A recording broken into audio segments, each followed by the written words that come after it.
Եվ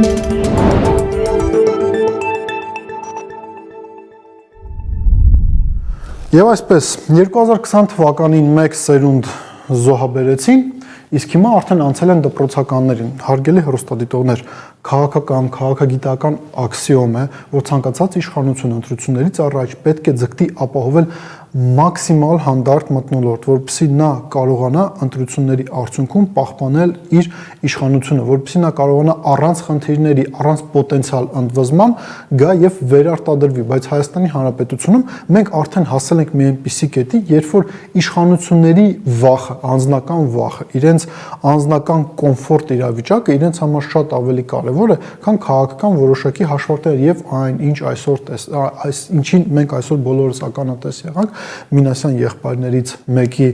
վերաբերյալ, երբ որ երեխային, մանկահասակ փաստացի երեխային դպրոցն էլ չի ավարտել, իրեն 2 ամսով կալանավորում են, նաև հաշվի առնելով այն հանգամանքը, որ մենք ունենք մի դատական համակարգ, որտեղ հեռախոսի մեկ զանգով, մեկ SMS-ով կարող են դատավորներ փոխել, կարող են մարդկանց պաշտոնից ազատել, ակնհայտ է, որ եթե մինչև քաղաքական փոփոխությունները դատական գործընթացներ լինեն, Դավիթին կարող է նույնիսկ կալանավորել շատ ավելի երկար ժամանակով, փաստաբանը նշեց 2-ից 5 տարվա ազատազրկում է իրեն սպառնում, բայց կրկին ասենք, ցանկացած նախընտրական փուլում, ցանկացած իշխանություն պետք է ձգտի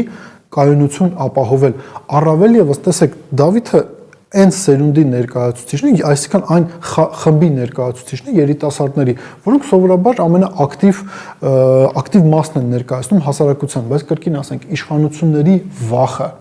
իրենց սեփական անվտանգության համար, իրենց կոմֆորտի համար այնքան է ավելացել, այնքան է սաստկացել, որ իրենք այս ամեն ինչը հաշվի չեն առնում եւ ներխուժելով եկեղեցի իրավիճակներ են ստեղծում, որոնց արդյունքում ստիպված մենք բոլորս հիմա քննարկում ենք այն, թե ինչ տեղի ունեցավ, որ դպրոցական երեխային իշխանությունները դատապարտում են։ Ընդհանրապես հասկացեք, հա, հարգելի հեռուստադիտողներ,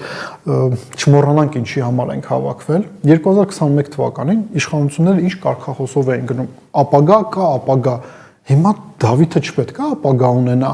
18 տարեկան երիտասարդները նրանք են, որոնք պետք է սովորեն, կյանք մտնեն, սկսեն աշխատել,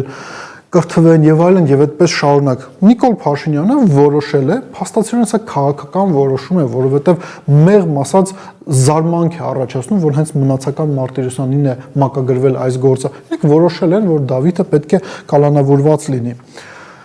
Եկեք եւս մի քանի տարի ետ գնանք։ 2018 թվական Ինչ էին ասում իշխանությունները 2018 թվականին, իրենք ասում էին, որ մենք սիրո եւ հանդուրժողականության հեղափոխություն ենք անում, սիրո եւ հանդուրժողականության հեղափոխություն, ճակերտավոր հեղափոխություն, որը արդեն մեկ սերունդ զոհաբերել է, խոսքը վերաբերում է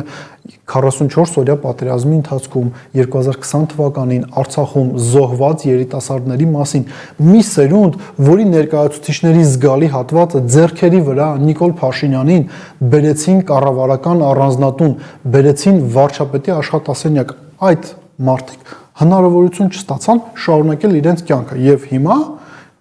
20 թվականին կրկին ասենք մեկ սերունդ զոհաբերել են, անցել են արդեն դպրոցական երեխաներին։ Ծանր թեմա է իրականում, էմոցիոնալ թեմա է եւ ծանր թեմա է եւ շատ բան էլ երևի ասելու կարիք էլ այս պայդրությամբ չկա։ Մենք նաեւ պետք է ամփոփելով մեր այսօրվա զրույցը արձանագրենք Հայաստանը գլոբալ առումով վերածվում է Ադրբեջանի մի փոքրիկ կոպիայի։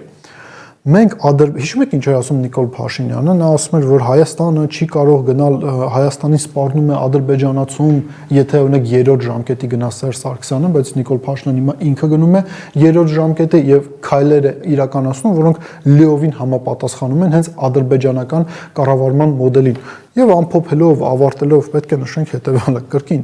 18 տարեկանում մարդը պետք է զբաղվի նրանով, որ սովորի,